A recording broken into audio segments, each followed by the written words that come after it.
Inside the barn, I found what the HOA was desperate to destroy. I inherited a bankrupt farm. At least that's what the HOA tried to make me believe. The day I showed up, their guards blocked my gate like I was trespassing on my own bloodline. But the deeper I dug, the more their lies cracked open, until the police were standing in the very hall where they tried to destroy me. If you've ever rooted for justice, stick around. This one unfolds fast. And hey, if stories of standing your ground hit home with you, tap subscribe. I've got more fights for truth and land coming your way. I reached the old Carter Ranch just after dusk, the sky still holding a faint line of fading orange over the ridge. The place should have been quiet. My uncle never kept hired hands, never liked strangers on the property. But tonight, there were two men standing in front of the wooden gate. They wore reflective vests, radios clipped to their shoulders, and the kind of stiff posture that said they were waiting for trouble. My truck's headlights swept over them as I pulled up. Neither of them moved. One lifted a hand, palm out, like he had the right to stop me from entering my own family's land. The other stepped closer, resting his hand on his radio as if he expected backup any second. I rolled down my window. "Evening. I'm here for the Carter property." The first guard didn't blink. "This farm is under HOA seizure, authorized access only." I thought I'd misheard him. "HOA? Seizure? This land isn't part of any HOA." "That's not what our notice says," he replied, chin lifting toward the gate behind him. A laminated sheet hung there like a neon warning. "Outstanding debts. Property considered bankrupt. Entry prohibited." A cold jolt hit my chest. My uncle paid everything he ever owed. The man balanced his accounts better than most banks. I opened my door and stepped out slowly. This ranch was left to me. I have the deed right here. Before I could reach inside my jacket, headlights flared behind the guards. A black SUV rolled to a stop, tires crunching gravel with deliberate weight. The rear door opened, and Bethany Crowell stepped out like she'd rehearsed every inch of this moment. Silver blonde hair tied tight, charcoal coat pressed clean, heels sinking just a little into the dirt. Bethany looked like someone who spent her life trying to correct other people. Her stare found mine instantly. "Mr. Carter," she said, not bothering with pleasantries, "you're trespassing." "Trespassing?" I kept my voice level.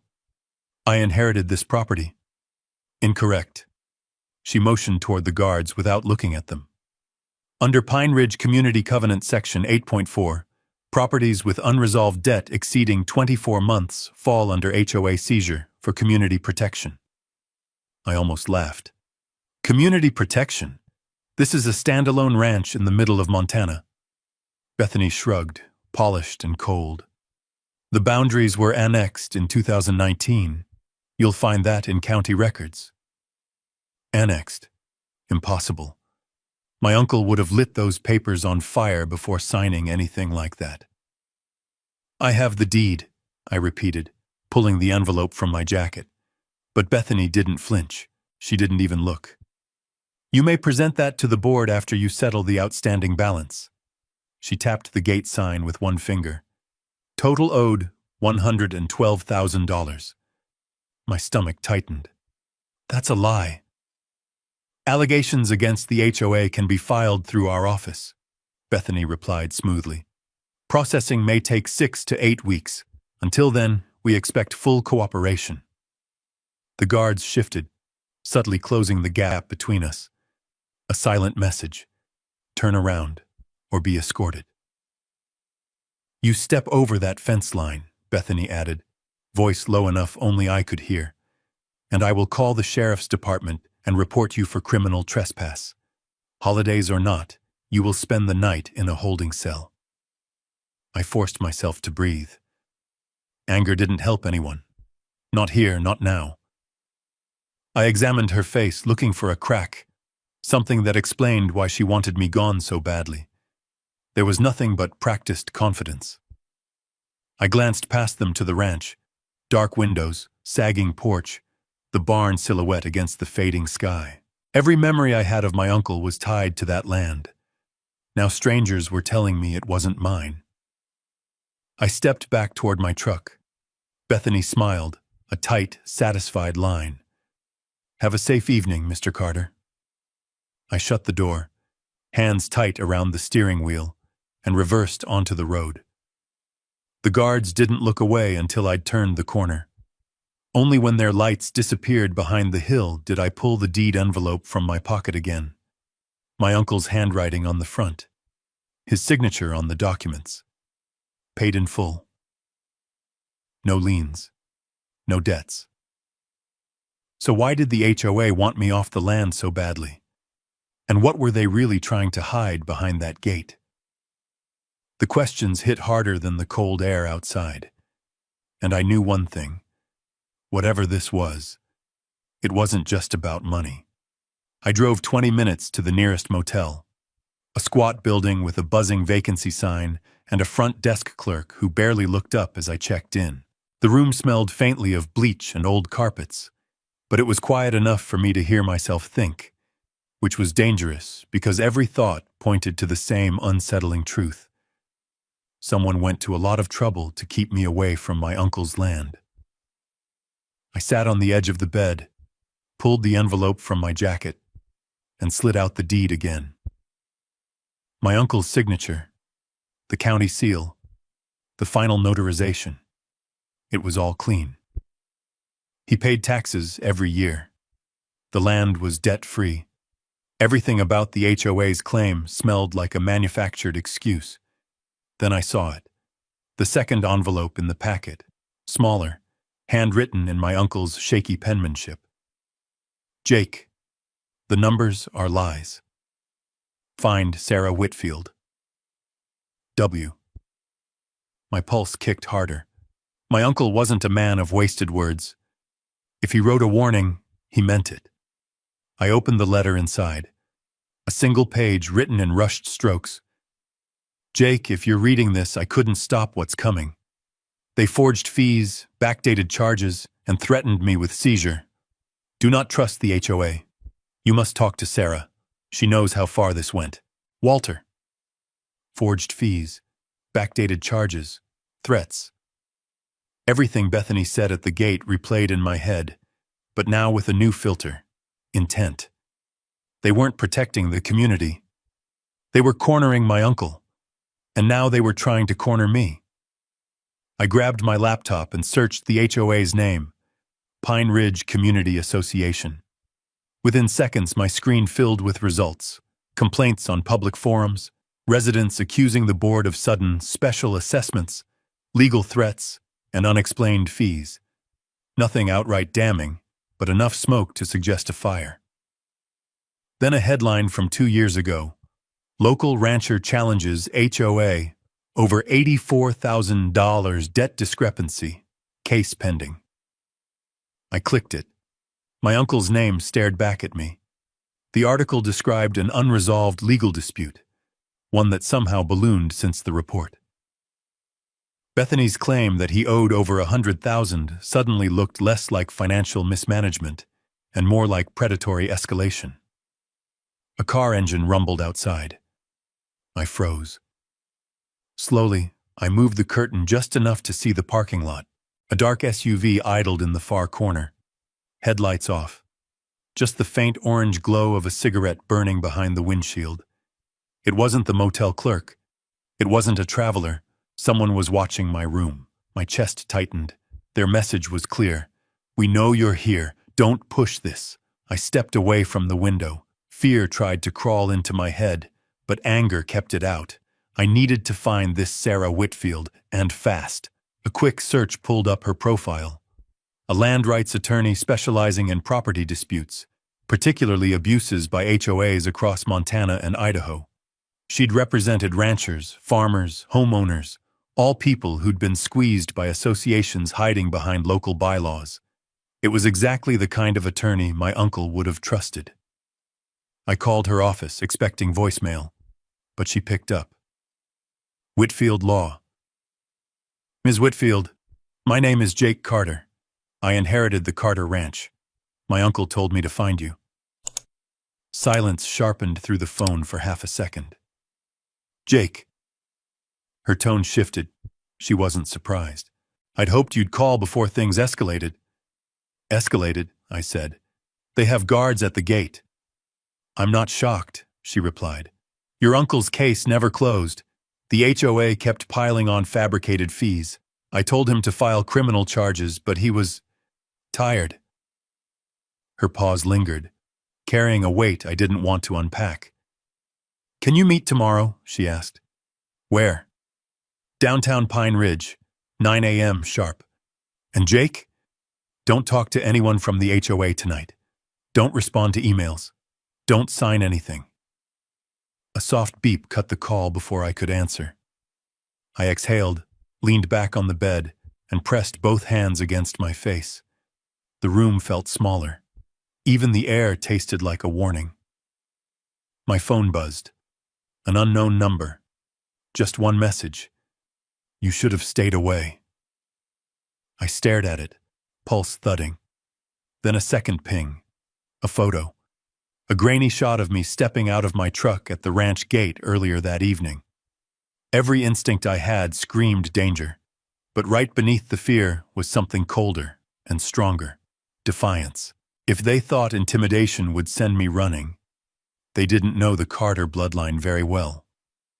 I powered off my phone, locked the door, and sat at the desk with the deed, my uncle's letter, and every document I had spread in front of me. Piece by piece, the truth was forming a shape. A fake debt, a forced seizure, a targeted family, a lawyer who already knew what this HOA was capable of, and an SUV in the parking lot that hadn't moved in 20 minutes. I folded the documents, placed them in a fireproof pouch I always carried, and slid it under the bed frame. Whatever this was, it wasn't over. And tomorrow, I'd learn exactly how deep this HOA rot went. But as I turned off the light, one question kept eating at me. If the farm was supposedly bankrupt, what were they really trying to protect behind that gate? Sleep came in fragments, broken by every engine passing outside, every metallic click from the motel heater, every shadow moving under the doorframe. When my alarm finally buzzed at 6, I felt like I'd been awake all night. Still, I showered, packed my documents, and left the motel before sunrise. The SUV from the night before was gone, but the tire tracks were fresh. I didn't drive to meet Sarah. Not yet. I drove back toward the ranch. The HOA guards wouldn't expect me this early, and I wanted to see the house, really see it, before anyone had time to cover their tracks. If Bethany was hiding something, it wouldn't be in the open. I parked a mile down the road and followed the dry irrigation ditch I remembered from childhood summers. It curved behind the north pasture and ran right to the barn. The mud cracked under my boots as I moved, staying low, watching the house through the cottonwoods. No guards, no SUV, no movement. The place looked abandoned, but I knew better. Empty houses rarely inspire this much hostility. I waited another minute, scanning the windows. When nothing stirred, I crossed the ranch yard, climbed the fence, and slipped into the barn through the side door.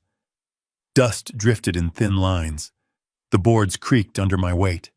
My uncle used this barn for repairs, for storing winter feed, for hiding fishing rods from the cousins. But the air felt different now, still heavy, as if the walls expected to be disturbed. That's when I saw it. In the far corner behind the broken workbench, half buried under tarps and rope, sat a metal safe. Industrial grade. Welded shut. Not locked. Welded. Why would my uncle weld his own safe shut? Or did someone else do that to keep him out? I crouched beside it, brushing off dust. The seams were crude, uneven, as if someone had hurried the job, and stamped faintly across the top was a number, 73, HOA Bubos. I didn't recognize it, but my uncle wasn't the type to label his things blindly. Whatever this was, it mattered.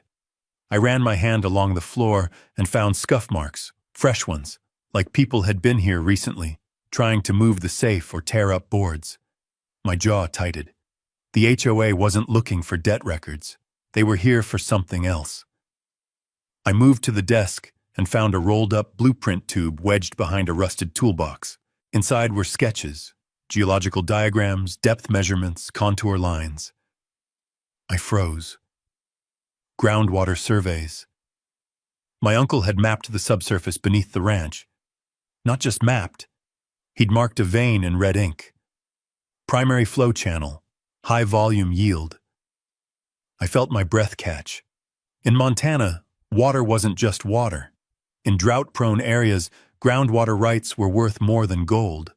If he'd discovered a high-yield aquifer. Of course, the HOA wanted the ranch. Of course, they needed him bankrupt. Of course, they welded the safe before he could fight back. I stared at the sketches, my pulse climbing. If this aquifer existed, it would change the county's entire water economy. Developers, investors, even the state would kill for access. A beam of light sliced across the barn floor. I ducked behind a stack of hay bales, holding my breath. The light wasn't sunlight. It was a flashlight. Footsteps followed. 2 sets. Heavy, deliberate. "Check the house next," a voice said. "Bethany wants confirmation everything was cleared out last night." "Anything left?" the second guard asked. "If that old man hid papers, we'd better hope we find them before the Carter boy does." My muscles tightened. So they hadn't found what they were looking for, and they thought I might. The beam swept toward my corner. I crouched lower, feeling straw prick my neck as the light passed inches above my head. The footsteps moved away, crunching gravel as they headed toward the farmhouse. I waited. Not seconds, minutes. When I finally came up for air, the guard voices were faint, moving deeper into the property. I looked around the barn again, every nail, every board, trying to make sense of the pattern. A welded safe, groundwater surveys, fresh scuff marks, guards searching even after nightfall. They weren't hiding evidence of debt. They were hunting for proof my uncle left behind, proof of something big enough to threaten their entire operation. I rolled the sketches back into the tube, slipped it under my jacket, and quietly exited the barn through the same side door. Staying low, I followed the ditch again until the ranch disappeared behind the trees. Only when I reached the truck did I finally let out a long, shaky exhale. The ranch wasn't bankrupt. It wasn't mismanaged. It wasn't under HOA seizure because of unpaid dues. It was targeted. And whatever my uncle discovered, hidden in that welded safe, was valuable enough to justify forging documents, lying to the county, and posting guards on private land. I drove straight to meet Sarah. She needed to see the sketches. She needed to hear the truth. And deep down, I needed answers. Because if the HOA guarded that gate like a military checkpoint, what were they protecting behind it? More importantly, what did they think I would uncover if I ever stepped inside? I didn't have the answer when I walked into Sarah Whitfield's office that morning, but I carried the blueprint tube under my jacket like it held a grenade. She spotted it the second I stepped through her door. "You brought something," she said, not asked. Her tone had already shifted from polite attorney to someone preparing for battle. I unrolled the sketches across her desk. She leaned forward, eyes narrowing, tracing the contour lines with her finger. "Jake, these are groundwater flow channels." "I figured. And not just any." She tapped the red-marked vein. "This is high-volume subsurface flow. If your uncle confirmed its yield, this could supply half the county during drought years." I swallowed hard. "Worth anything?" She lifted her gaze. "Millions, probably more. And the HOA didn't want him to own that." "That wasn't all," I said. "There's a welded safe in his barn." "Welded?" Her eyebrows rose. Someone wanted him locked out of his own records. Or wanted to make sure no one else ever saw what was inside. Sarah exhaled slowly, the way someone does when 1,000 puzzle pieces suddenly align into something unmistakable. This wasn't about unpaid dues. They were staging a seizure. A knock hit the door before I could answer. A quick, nervous knock. 3 sharp taps. Sarah tensed. I didn't schedule anyone. I stepped aside instinctively, positioning myself near the wall as she opened the door. An older man, maybe mid-60s, with thinning gray hair and a windbreaker zipped to the throat, stood on the threshold. His eyes darted behind him before settling on me. "You're Carter," he said breathlessly. "Walter's nephew." Sarah blocked the doorway. "Sir, this is a private office." He raised a trembling hand. "Please, I only have a minute." Sarah hesitated, searching his face. Something in it, urgency, fear, softened her posture. She stepped aside. He entered, closed the door behind him, and lowered his voice. "Name's Harold. I handled HOA accounts for 12 years, until Bethany forced me out." My pulse quickened. "You worked for her?" "I worked for the association," he corrected sharply. "I quit working for her the day she started doctoring numbers." I exchanged a look with Sarah. Then I pulled out a chair for him. He didn't sit, just leaned forward on trembling arms. "Your uncle never owed a penny," he said. "Not one late fee. Nothing. Bethany forged the debt, manufactured it." "How?" I asked. "By inventing a road maintenance assessment and backdating it 3 years. His eyes flicked between us. "She forged signatures of board members who had already moved out of state. She even replaced digital records with altered files. I printed backups before she locked me out." His voice dropped further. "I shouldn't even have this. If she finds out..." He reached inside his coat and pulled out a small USB drive, setting it gently onto Sarah's desk like it was unstable explosives. "These are the original accounting ledgers, before the changes, before she started erasing evidence. They show your uncle paid in full." My chest tightened. The anger I'd been holding since seeing the guards at the gate expanded into something sharper. Purpose. Sarah kept her tone steady. "Harold, how long did she do this?" He swallowed hard. "Since 2017. 7 families lost their homes. Your uncle fought it the longest." That hit harder than I expected. My uncle, quiet, stubborn, steady, fighting a battle alone while an entire system pressed against him. "Why are you telling us this now?" I asked. His eyes glistened. "Because I saw the HOA SUV outside your motel last night." He shook his head. "Bethany sent people to clean your uncle's property. She's trying to destroy anything that contradicts her records." I stiffened. "They were already there this morning." He nodded quickly. "They will keep searching. They know he hid documents. They think you might find them." Sarah stepped closer. "Harold, does Bethany know you're speaking to us?" He laughed bitterly. "If she did, I wouldn't be standing." Suddenly the hallway outside echoed with footsteps. Heavy, quick, purposeful, Harold's face drained of color. "She must have tracked me. I have to go." Before we could stop him, he cracked the door and scanned the hall. Then he slipped out and disappeared around the corner. I moved toward the door, but Sarah gripped my arm. "Don't. If he's afraid of being seen with us, that means Bethany's already escalating." She closed the door and turned back to the USB. "This," she said quietly, "changes everything." She plugged it into her computer. Within seconds, spreadsheets filled the screen, columns of payments, timestamps, original entries. We compared them to the scanned ledgers Bethany presented during my uncle's case. And there it was. The assessment that supposedly created my uncle's bankruptcy didn't exist on the original file. It only appeared on a later version, date-stamped months after the supposed meeting. Proven forgery. Real evidence. Sarah leaned back, breath leaving her in a controlled exhale. "This is fraud, Jake. Felony level." "And the groundwater maps?" I asked. If she's planning a land grab for development? Sarah nodded. Then she needs the deed invalidated at all costs. And she needs everything your uncle left destroyed. Her eyes hardened. And this means you're in danger. I knew she was right. The SUV, the guards, the forged documents, everything pointed to something orchestrated, something bigger than a petty HOA. What's our next step? I asked. We gather everything, Sarah said.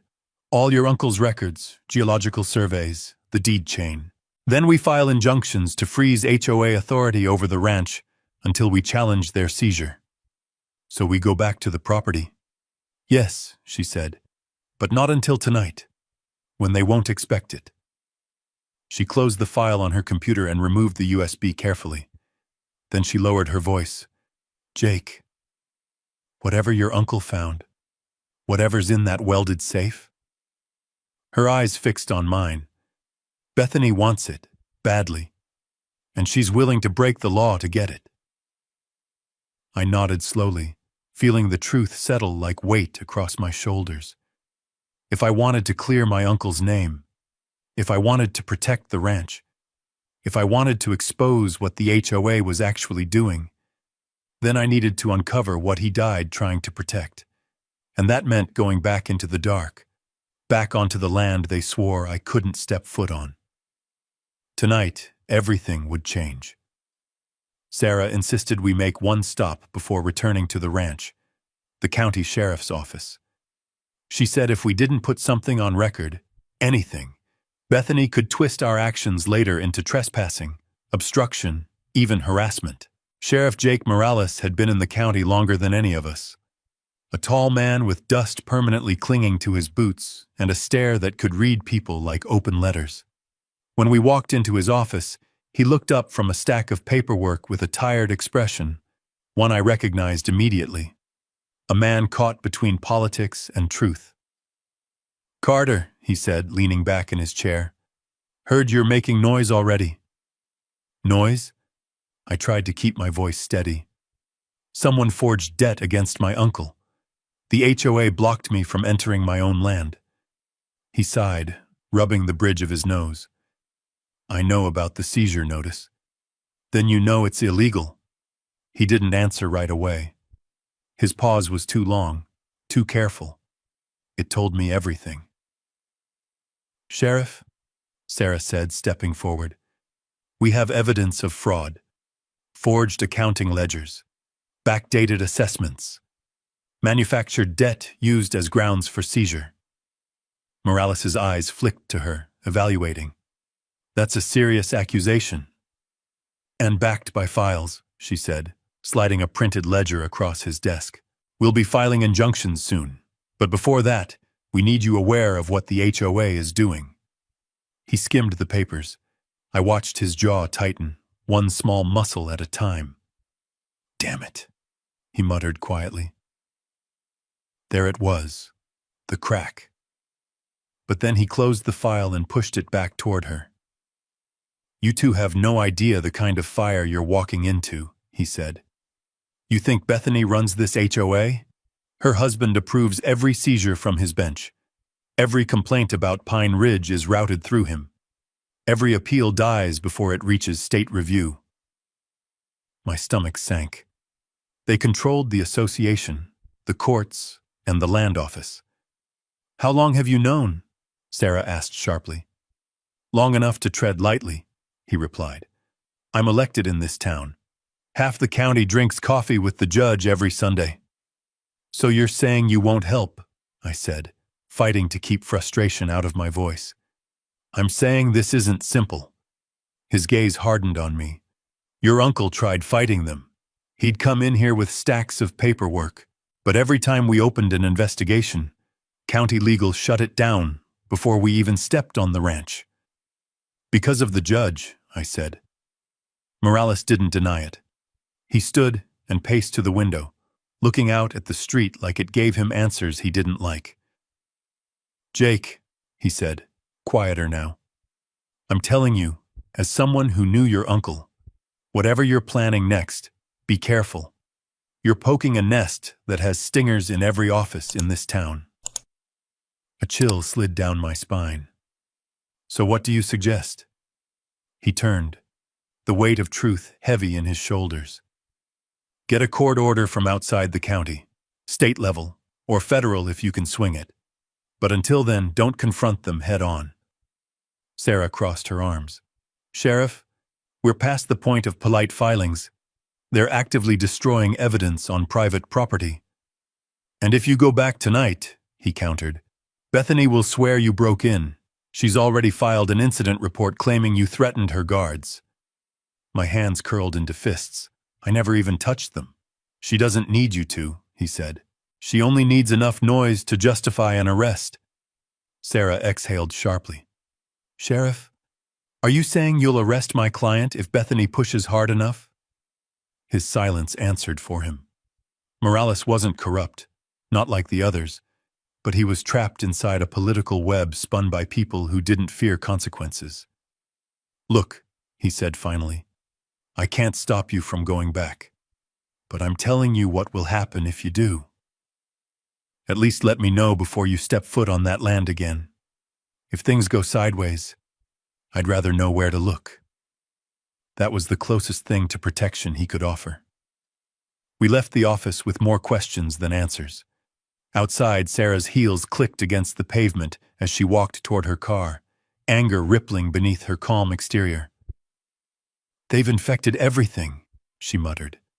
"Judge, board, land office, it's all one machine." "Can we stop it?" I asked. "Not alone," she said. "But we have leverage now. The forged ledgers, the groundwater maps, that welded safe." She stopped beside her car and lowered her voice. "We file injunctions in the morning. Tonight we gather everything your uncle left behind. Because once Bethany realizes we have her ledgers, she'll panic. And panicked people make mistakes." As if on cue, my phone buzzed. Unknown number again. A single message. "You're running out of time, Jake." Followed by a second. "The community deserves better than you." Sarah read over my shoulder. "They're escalating." "Good." "Good?" I said. "Yes."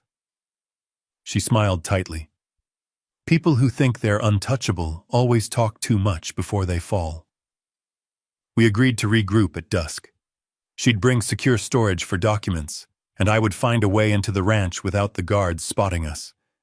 But as she pulled away, another fear slid into my thoughts, sharper, colder, heavier. If the HOA controlled the sheriff's reports, and the judge controlled property disputes, then every false claim they filed about me, every lie, every fabricated story, would go straight into county records unchallenged. And the entire town had already begun receiving emails labeling me a dangerous trespasser. I drove back toward the motel, phone buzzing again and again with new warnings, new threats, new attempts to push me out of the county. By the time I reached the parking lot, I knew one thing with absolute clarity. The HOA didn't just want me off the ranch. They wanted me gone before I uncovered the truth my uncle died trying to expose. And if I didn't move fast, they'd bury the evidence, bury the records, and bury me under a mountain of legal lies. Tonight, I would return to the ranch, and this time, I wouldn't leave empty-handed. I spent the afternoon preparing, charging my flashlight, organizing documents, backing up every file onto multiple drives. I had no idea how far the HOA's reach extended, but if they were willing to fabricate debts and weld safes shut, then they were desperate. And desperate people got reckless. Sarah called just before sunset. "Jake, I've drafted the injunction for tomorrow morning.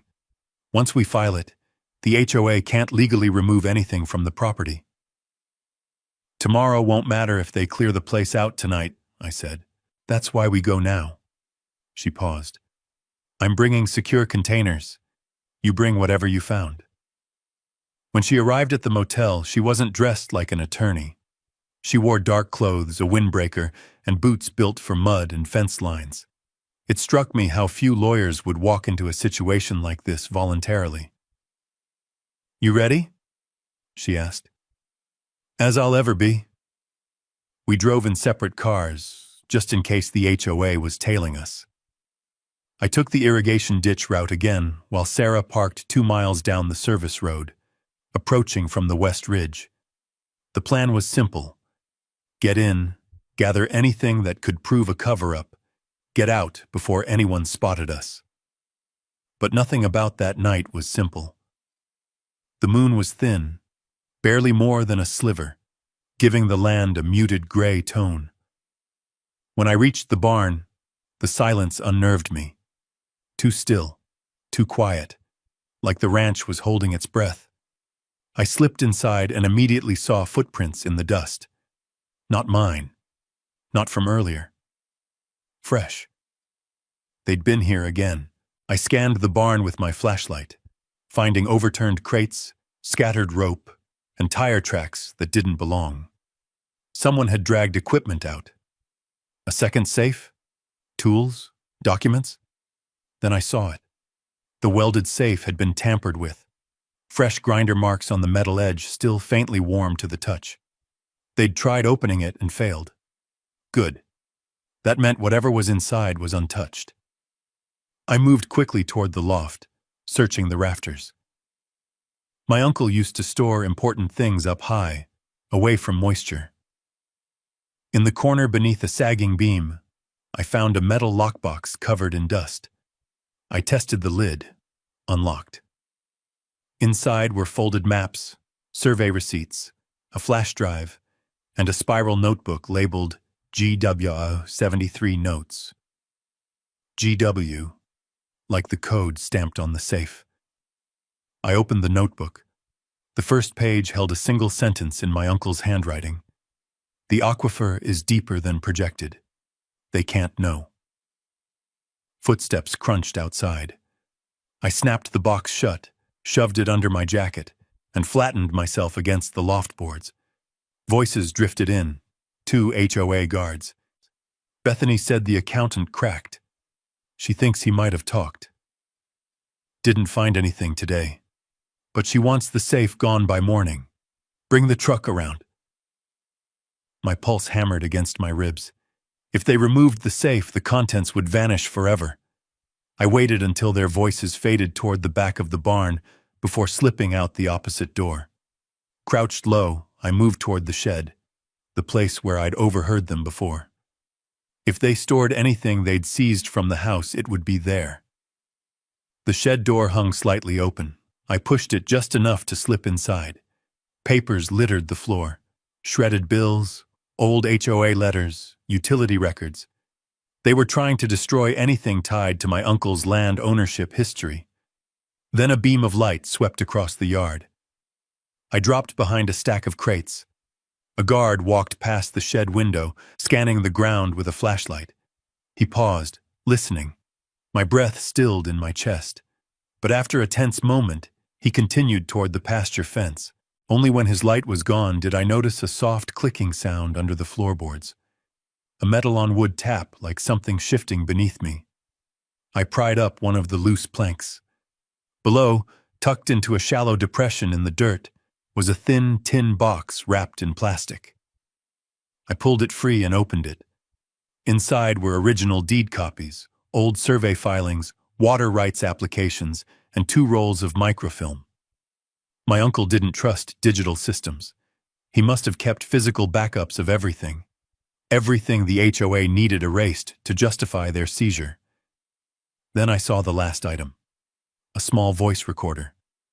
My stomach tightened. I pressed play.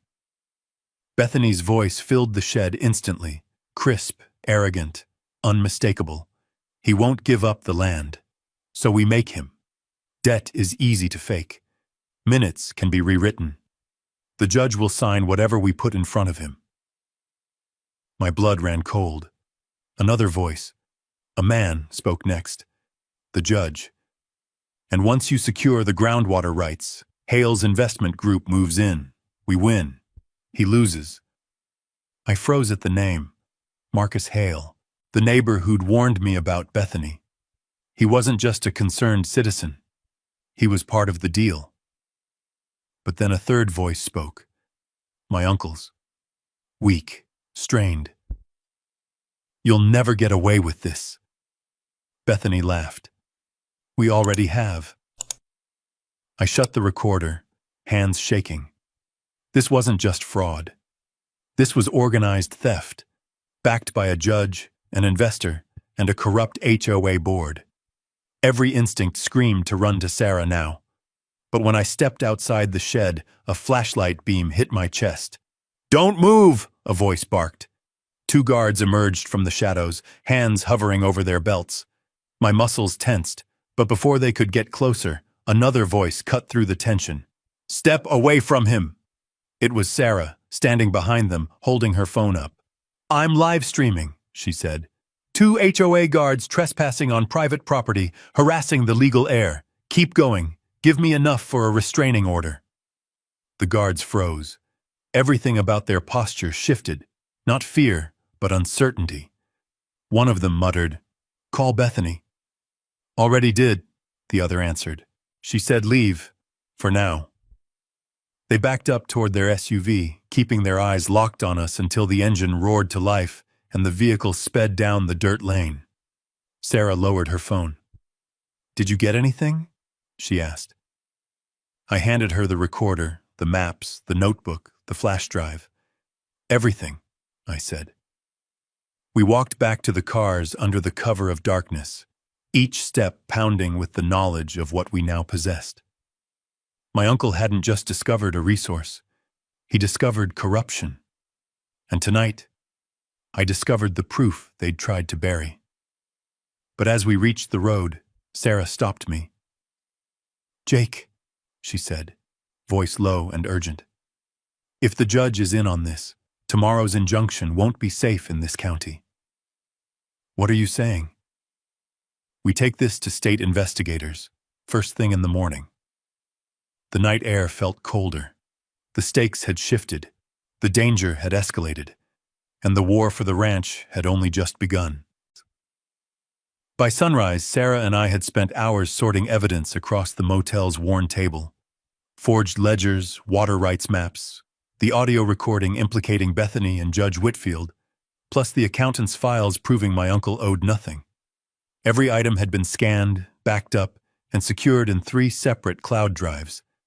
But the physical copies, the originals, felt heavier than any weight I'd ever carried. At 8:14 a.m., a hard knock rattled the door. "Sheriff's Department." I exchanged a glance with Sarah. She nodded once, calm but alert.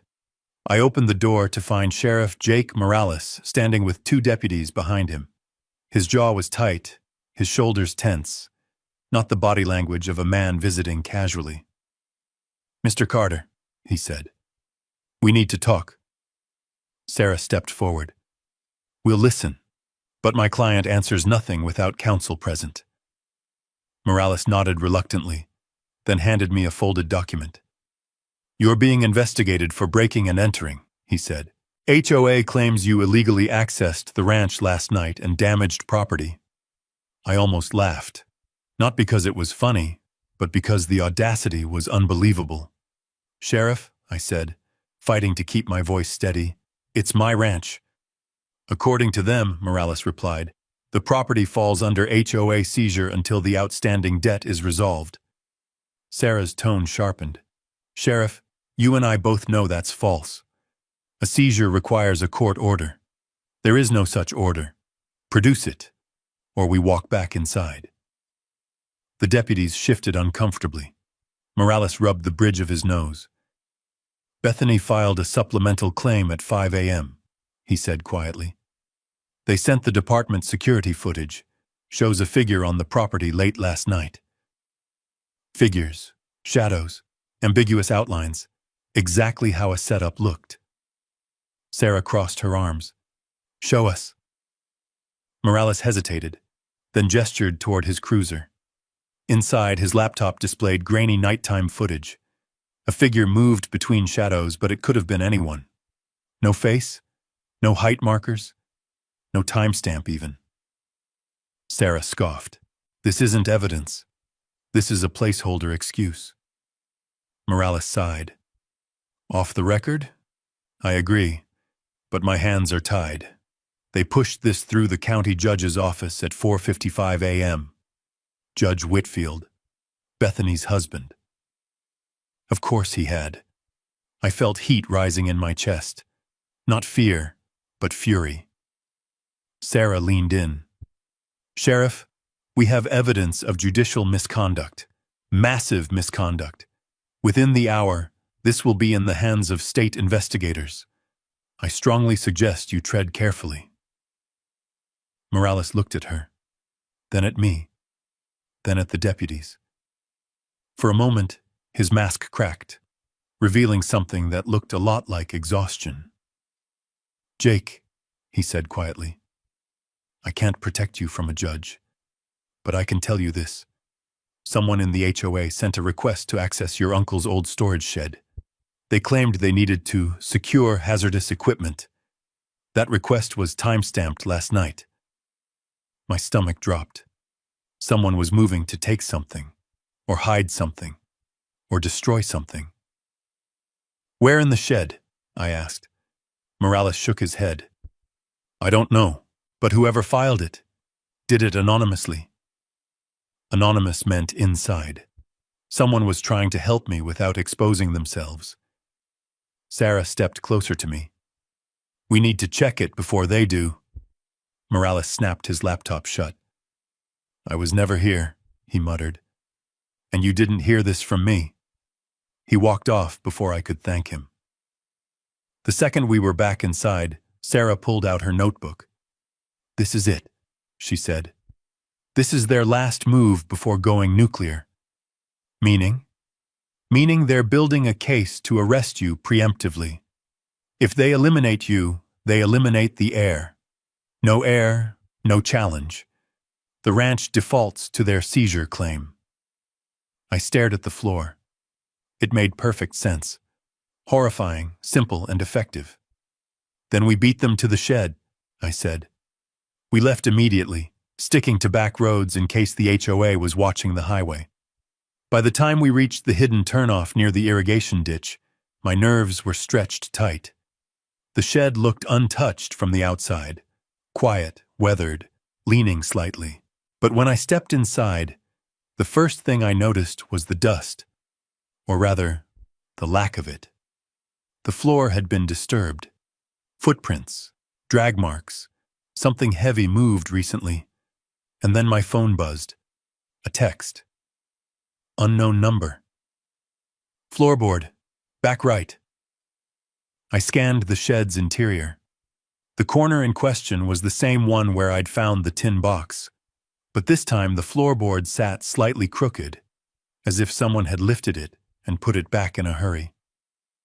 I knelt and pulled it up. Below was a second cavity, one I hadn't noticed before. Deeper than the first. Inside was a metal envelope, sealed tight, edges stamped with my uncle's initials. I lifted it out. It was heavy, filled with papers, maybe more. Sarah watched silently. "Open it." I did. Inside were handwritten ledgers, survey notes, old receipts, and at the bottom a long strip of fabric-wrapped plastic. A USB. Sarah unwrapped it slowly, her eyes widening. Jake, this might be it." "What do you mean?" She took out her laptop. The USB connected instantly. A folder loaded. Videos, board meetings, private. Each file was timestamped over the last 4 years. The top file read, "Whitfield Crowell Strategy Session, Draft." Sarah clicked. Bethany's voice played through the speakers, clear as day. "If he dies, everything transfers automatically. No heir on file. No challenge. The water rights fall to the HOA under Emergency Remediation Clause. Randall will certify it. We just need him isolated." My hand tightened around the edge of the table. Sarah's jaw clenched. "This is criminal conspiracy. High level. Coordinated." Then another voice joined in. Ray Dawson. "Aquifer rights alone are worth 7 figures. Hale wants assurance we can secure them by March." Sarah sat back, stunned. This isn't just HOA fraud. This is racketeering. Before I could respond, someone outside stepped on a twig. We froze. A shadow passed the shed window. Then another. Multiple silhouettes. Sarah whispered, "They're here." I closed the laptop, shoved everything into the metal envelope, and slid it under my jacket. We moved quietly to the back exit, pushing it open just enough to slip through. 3 HOA guards were approaching from the front, flashlights sweeping. They were searching for something, or someone. We ducked behind the brush, waiting until they entered the shed. Their muffled voices echoed. "He must have come back. That board was open. Bethany wants every document removed tonight. And the safe. Judge signed the order. We can legally relocate it by midnight." Sarah leaned in close. "This is their cleanup operation," she whispered. "Once the safe is gone, so is half your uncle's case." I exhaled, slow and controlled. Then we're not letting it leave this property. The guards stepped deeper inside, one of them muttering about burning anything not nailed down. I looked at Sarah. "You ready?" She nodded once. We slipped away into the darkness, unseen. Behind us, the guards tore through the shed, oblivious that the evidence they wanted most was already in my hands, and already backed up 3 times over. But the HOA wasn't going to stop. The judge wasn't going to stop. Their timeline was accelerating, and with every step away from that shed, I knew one thing with absolute certainty. The next move would be the loudest yet. Sarah and I drove separate routes back toward town, sticking to side roads, checking mirrors every 30 seconds. The HOA guards had swarmed the shed, but they hadn't spotted us. That wouldn't last. By now, Bethany would know someone got to the evidence first, and she would assume it was me. The motel room felt smaller when we returned. Sarah locked the door behind us, pulled the curtains shut, and set her laptop on the table between us. "Jake," she said quietly, "what's on that USB could end careers. It could also put targets on our backs. So before we open it, you need to be sure." I placed the metal envelope on the table. My uncle died fighting these people. We finish what he started. Sarah nodded. Then we begin. She plugged in the USB. The screen filled instantly with a list of video files, dozens of them, each labeled with HOA meeting dates, strategy sessions, and private board notes. Some were recorded from odd angles, as if someone had set a device on a shelf or left it behind in a coat pocket. Not accidental. Deliberate. Someone inside the HOA had been documenting everything. Sarah clicked the first file. The grainy video showed a conference room, HOA banners on the walls, a whiteboard covered in maps. Bethany stood at the head of a table, pointing at a large highlighted area that included my uncle's ranch. Judge Whitfield sat beside her, sleeves rolled, leaning in like an executive closing a deal. "The debt narrative has to be consistent," Bethany said. "If Walter pushes back again, we escalate inspections. Build a paper trail. Every missed signature, every alleged violation, we document." The judge added, "Once he's underwater, the HOA board invokes the emergency clause. I'll sign off on the lien transfer." I felt a pressure in my chest. Anger, grief, something heavier mixing in. My uncle hadn't been paranoid. He'd been hunted. Sarah clicked the next file. This time the audio was clearer, almost too clear. "Bethany, the aquifer changes everything. Hale's investors want confirmation we can secure rights before spring." Whitfield, "Then make it happen. He's old, isolated. He has no heirs." A silence followed. Then Bethany again, lower, colder. "If someone contests the seizure, we drag it out. Legal pressure breaks most people. It broke the Hendersons. It broke the Ruiz family." My pulse kicked hard. Those were the same families Marcus mentioned, the ones who disappeared from their properties overnight. Sarah stopped the video. Jake, this isn't just fraud. This is predatory land acquisition. I stared at the screen. And they tried it on my uncle. Sarah opened another video. This one made my blood freeze. The camera captured my uncle himself, Walter, standing in front of the HOA office, holding a stack of papers, pleading for someone to acknowledge the forged fees. He looked exhausted, thinner than I ever remembered, his voice hoarse from stress. Behind him, Bethany smirked as she shut the door in his face. Sarah paused the footage. We need to get this to state investigators today. Every one of these files proves intent. But then she clicked one more video, one that wasn't time-stamped. The screen showed Bethany and Ray Dawson in the boardroom. Ray looked nervous. Ray, if the nephew shows up, this could get messy. Bethany, then we discredit him. Build a file. Find something to leak. If we don't have it, we fabricate it. Ray, and if he still pushes back? Bethany leaned forward. Destroy everything that ties the aquifer to his property. Every map, every survey. If the records don't exist, the land has no value, and he'll walk away. Sarah turned slowly toward me. Jake, they planned this down to the last detail. I felt heat spread across my skin, not rage this time, but resolve. Pure, unshakable resolve. We take them down, I said. All of them. But before Sarah could answer, my phone buzzed. Unknown number again. A new text.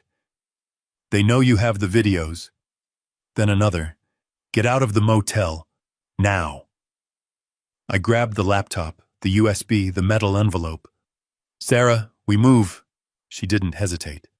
She stuffed everything into her bag and headed to the back exit. The hallway lights flickered. Footsteps approached from the far end, two shadows stretching long across the carpet. Jake, Sarah whispered, they're here. We slipped out the back as a black SUV rolled into the parking lot. Two men stepped out, HOA security. They went straight to my door and knocked. When nobody answered, they stepped back and kicked it in. We kept running. Only when we reached the car did I realize how close it had been. Sarah's hands trembled as she started the engine. They know exactly where we are, she said. And what we have, I added. She pulled out onto the highway. Where do we go? She asked. I looked at the envelope containing every document the HOA wanted erased. The microfilm, the maps, the audio. We need someone who isn't under the judge's influence, I said. State investigators? Sarah asked. Bigger. She blinked. Federal? Federal. For the first time since this nightmare began, the balance shifted. Not entirely, but enough to feel it. The HOA had power in this county. The judge had power in this courthouse. But none of them had power over what we'd found. We drove toward Helena, toward the state capitol, where we could get the evidence into hands Bethany couldn't reach. But 20 minutes down the road, Sarah slowed suddenly. Jake, she said quietly. Look. A black SUV sat parked on an overpass above us, angled just enough to observe cars passing below. Watching. Waiting. They're tracking us, Sarah whispered. No, I said, breath steadying. They're trying to intimidate us, but it's too late for that. She merged into traffic. The USB was safe. The recording was safe. My uncle's truth was safe. And for the first time since arriving in this town, I felt the momentum swing our way. The HOA had fired their biggest shot. But the next one? That would come from us. And it would shake their whole world.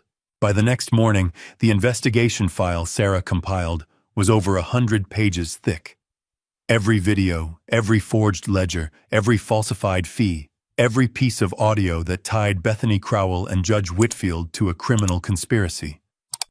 At 6:30 a.m., She submitted the full evidence package to the Montana State Attorney General's office, the state auditor, and a federal fraud tip line.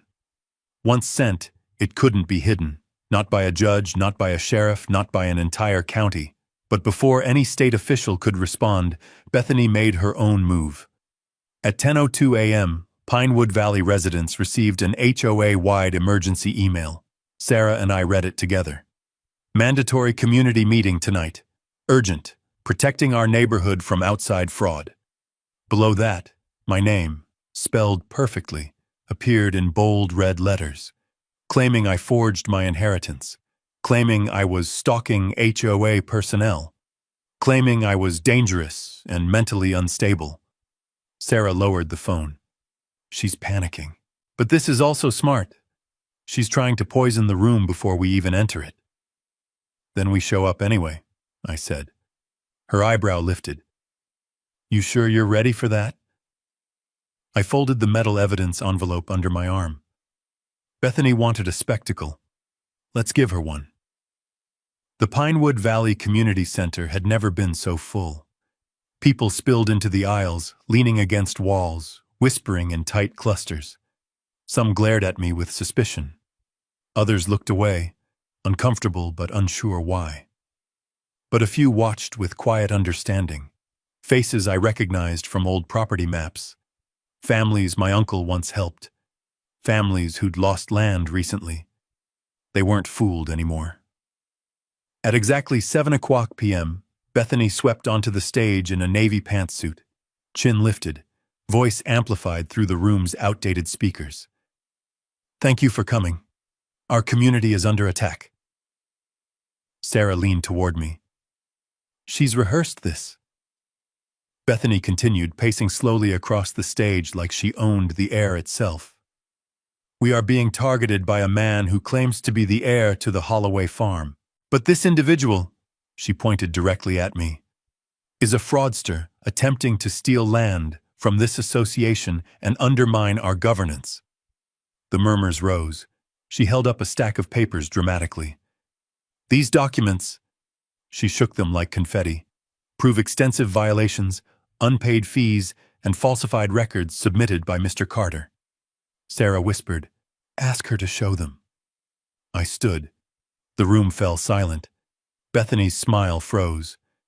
Bethany, I said clearly, if those documents are real, then show them to the community. Hold them up. She hesitated. Just for half a second, but enough. I stepped forward. Because if those are the same records I've reviewed, then the signatures were forged, the dates were backfilled, and 3 of those board members moved out of state years before those meetings ever took place. A ripple of voices moved across the crowd. Gloria lifted her chin. Mr. Carter, this meeting is not your platform. I raised my voice over hers. Does anyone here remember the 2017 vote on the special road maintenance fee? The one that supposedly created $34,000 of debt for my uncle? Silence. People looked at each other, whispering. One elderly man raised his hand. There was no meeting, he said. We never voted on that. Another voice, female, called out. And what about the Hendersons? They paid dues for 20 years, and suddenly they owed $50,000. Bethany's composure started to crack. Those matters are confidential.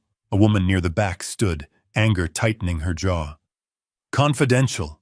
Margaret Hensley spent $8,000 fighting a fence violation you invented. Voices grew louder, overlapping. What about the Ruiz family? They lost their home. I got fined for a mailbox I didn't even own. Bethany slammed her hand on the podium. Quiet! The microphone squealed. The crowd froze. This is a coordinated attack, she said, breath shaking. All of you are being manipulated by a man who forged his own inheritance documents. That was the moment the room turned. I reached into my jacket and pulled out the original 1952 deed. Sealed, notarized, authenticated, with my uncle's signature and the county stamp. This is the original Holloway land deed, I said. And this, I held up the recorder, is your voice, Bethany, planning how to fake debts and seize my uncle's ranch. Gasps filled the room. Even from the back, people leaned forward. Bethany's face drained white. "That recording," she said, pointing, "is illegal." "No," Sarah interjected, stepping beside me. "It's evidence collected during a meeting where you expressed intent to commit fraud." Bethany stammered, "Judge Whitfield will—" But she didn't finish, because that's when the sirens began. Every head turned toward the entrance as the doors swung open.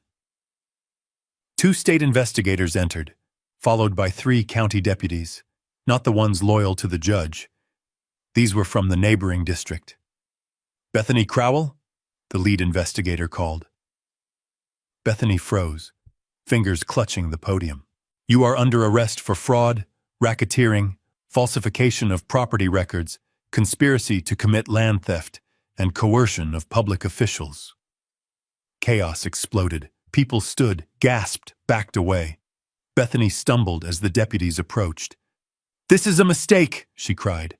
Randall will fix this." One investigator stepped forward. "Judge Whitfield has been taken into custody as well." Bethany's scream was soundless, just a twist of her mouth and a collapse of her shoulders. Ray Dawson tried to slip through a solid door. "Stop him," one deputy ordered. Ray was cuffed within seconds. As they led Bethany past me, she glared with venom so sharp it could have cut stone. "You ruined everything," she hissed. "No," I whispered. "You did." And then she was gone, pulled out into the cold night, her empire collapsing behind her. The room stayed silent long after the sirens faded. Then, slowly, the community turned toward me, not with suspicion this time, but something closer to gratitude. The truth was finally out, but the question hung thick in the air. What happened now to the ranch? To me? To everything my uncle had protected? Tomorrow would come with answers. Tonight was the turning point. Justice had finally walked through the door, but justice on paper wasn't the same as justice lived. Not yet. The morning after Bethany's arrest, the state attorney general's office called Sarah directly. They wanted sworn statements, custody of the evidence, and a full timeline of everything that led to last night's takedown. By noon, investigators had seized every HOA device, every ledger, every laptop, and every archived file. A forensic accounting team descended on Pinewood Valley like a storm. By 3:00 p.m., one fact had already risen to the top. Every HOA claim filed against the Holloway farm for the last 7 years was fabricated. Every single one. The fraudulent debt, the emergency assessments, the land seizure forms.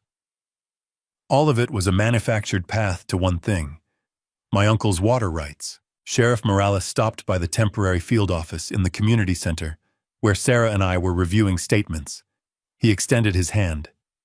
"Jake, congratulations. You did what half the county was afraid to do." I shook his hand, still absorbing the unfolding aftermath. "Sheriff, what happens now?" "They're voiding everything. Judge Whitfield's rulings are suspended, pending federal review. The HOA is officially dissolved until new elections can be held." "And the ranch?" I asked. Morales smiled. "A real one. It's yours. Clean title. No liens, no debts, no HOA oversight. You'll get the paperwork by the end of the week." I exhaled, a release I hadn't felt since the day I arrived. The fight wasn't over yet, but the ground beneath me finally felt solid. By sunset, word had spread across Pinewood Valley. Neighbors who'd once avoided me now approached with cautious apologies. A woman in her 60s stepped forward. Ellen, the one who spoke up during the meeting. "My husband and we're sorry," she said softly. "We should have seen what she was doing sooner." "You did the right thing last night," I told her. "That took courage." Others followed. Quiet nods, thank yous. Even kids who'd watched from the sidelines approached with wide eyes, whispering, "You're the guy who stopped the HOA." but the moment that stayed with me came from a man who looked worn down, shoulders slumped from years of battles I now recognized. He said one sentence that cut deeper than any apology. "You proved we weren't crazy. Thank you for that." Behind him stood Marcus Hale, no longer hiding behind neighborly smiles. He wasn't arrested like Ray or Bethany, but investigators had pulled his emails. His involvement with the investors would be reviewed. He offered me a stiff nod, half grudging respect, half regret. "I underestimated you," he admitted. "You underestimated the truth," I replied. He looked away. Fair enough. Later that evening, Sarah and I drove to the ranch. No guards, no chains, no SUVs blocking the entrance, just the old wooden gate, standing there quietly, as if waiting for someone to finally come home. I stepped out of the truck and pushed the gate open. It didn't resist. It didn't creak like before. It simply swung free. The driveway felt different now, not hostile, not watched, just a road my uncle once walked every morning. "You ready?" Sarah asked beside me. "I think so," I said. When we reached the farmhouse, I walked up to the porch and stood by the door handle. It was cold, familiar in a way I hadn't expected. I turned the key, the same brass key my uncle left me, and the lock clicked open like it had never been touched by anyone but him. Inside, dust coated everything, settling quietly over memories that hadn't been touched in years. My uncle's coffee mug still sat on the counter. His boots were beside the door. A jacket hung on the same wall hook I remembered from childhood. But now, the silence didn't feel lonely. It felt patient. Waiting. I walked room to room, taking it all in, not as a visitor, not as a trespasser, but as the owner, the rightful heir. And then, standing in the living room, I reached for the switch on the wall. One flick. The lights hummed, and the whole house glowed warm and soft.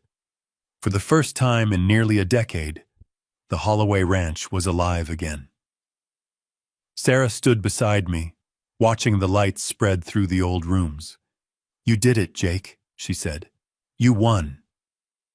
I thought about my uncle, about the years he fought alone, the fear, the exhaustion, the betrayal from a community he once trusted.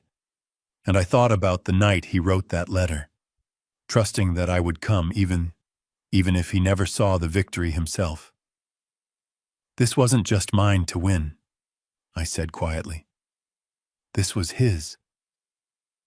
We walked back outside, standing on the porch as dusk settled over the fields. A soft wind rustled the grass, carrying the scent of pine and cold earth. The mountains held their silent vigil, unchanged and unmoved. I stared across the land, my uncle's land, now my own. A place nearly stolen, a place nearly erased, a place that stood because truth, persistence, and one final inheritance letter kept it alive. Behind me, the porch light glowed steady, a beacon in the dark. Some land is defended with fences, some with locks. But this ranch? It was defended with evidence, grit, and the belief that justice still meant something in a world where power often drowned it. Tonight, the farm breathed again. Tomorrow, it would live. And I would be here, lights on, door open, ready to rebuild everything the right way. For me, for my uncle, for every family who'd ever been crushed under the weight of a corrupt HOA. The Holloway Ranch was home again, and no one, not a president, not a judge, not an entire board, would ever take it from us again. If you've ever stood your ground for what's yours, drop a simple justice in the comments. And if you'd like to ride with me on the next fight for truth and land, hit subscribe and stick around. There are more stories coming down this long American road.